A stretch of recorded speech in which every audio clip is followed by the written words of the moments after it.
नमस्ते दोस्तों, अज्ञा सिंह चैनल में मैं आप लोग को नमस्ते करती हूँ। मैं अच्छी हूँ, आशा करती हूँ आप लोग भी अच्छे होंगे, स्वस्थ होंगे, मस्त होंगे।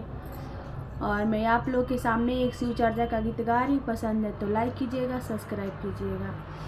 अरे बाप रे बाप, ऐसन बरत ना देखनी हम। अरे बाप रे बाप, ऐसन बरत ना देखनी हम। घोड़ा भी देखनी, हाथी भी देखनी, घोड़ा भी देखनी, हाथी भी देखनी। अरे बाप रे बाप, बसहा बैल ना देखनी हम। अरे बाप रे बाप, ऐसन बारात ना देखनी हम। अरे बाप रे बाप, ऐसन बारात ना देखनी हम। कोठा भी देखनी, अटारी भी देखनी, कोठा भी देखनी, अटारी भी देखनी।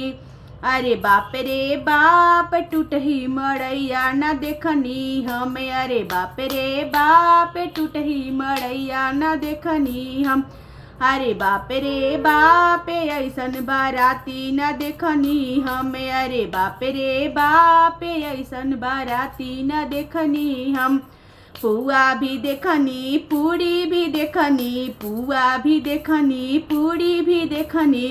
अरे बाप रे बाप, भंगिया के गोला न देखनी हम। अरे बाप रे बाप, भंगिया के गोला न देखनी हम। अरे बाप रे बाप, ऐसन बारात ना देखनी हम।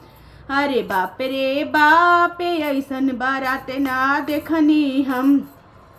हार भी देखनी, सिकड़ी भी देखनी, हार भी देखनी, सिकड़ी भी देखनी।